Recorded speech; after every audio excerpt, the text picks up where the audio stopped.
1942 में महात्मा गांधी के द्वारा शुरू किए गए आंदोलन में गाजीपुर के बहुत सारे लोगों ने सहभागिता निभाई थी।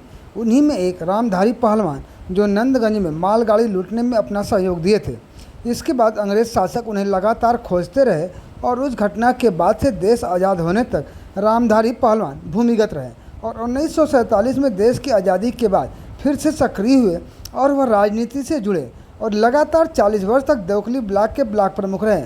आज उस स्वर्गीय रामधारी पहलवान की 18वीं पुण्यतिथि ब्लॉक परिसर में मनाई गई। इस कार्यक्रम में मुख्य अतिथि स्वामी अलगड़ानंद जी के शिष्य नारद जी महाराज रहे, तो वहीं विशिष्ट अतिथि पहलवान नरसिंह यादव जो अर्जुन पुरस्कार विजेता भी रहे।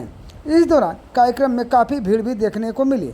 कार्यक्रम के आयोजक सच्चे लाल यादव ने इस कार्यक्रम को लेकर क्या बताया, आइए जानते हैं।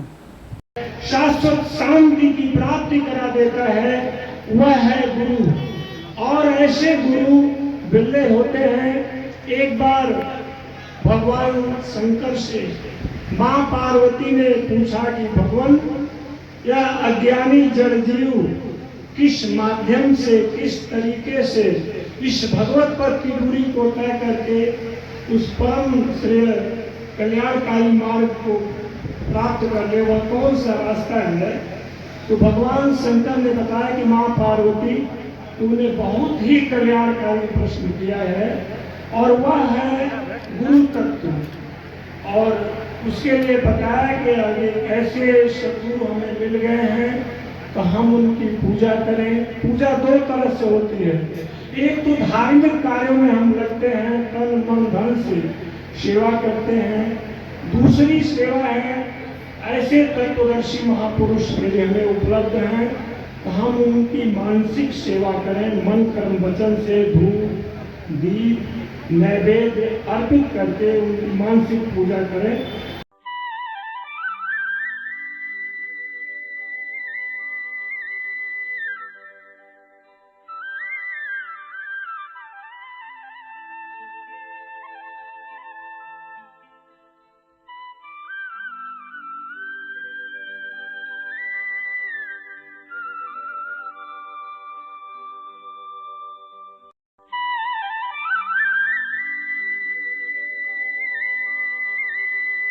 कार्यक्रम है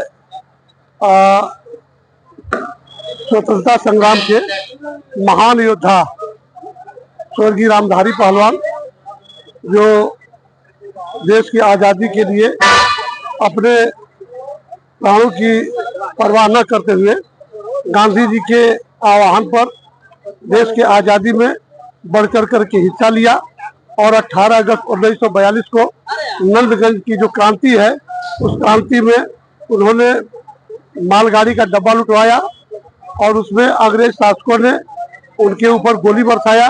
उनके जंघे में गोली लगी और गोली लगने के बाद भी वो अंग्रेज सिपाहियों से हार मानने के लिए तैयार नहीं हुए।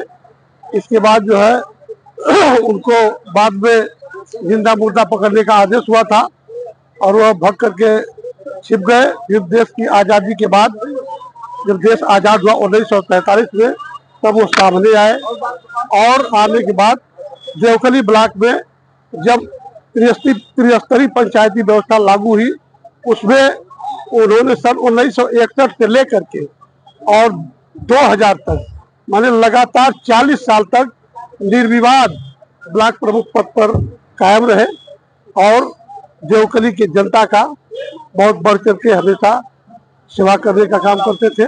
क्या उद्देश्य रहा इस तरह का आयोजन करने का?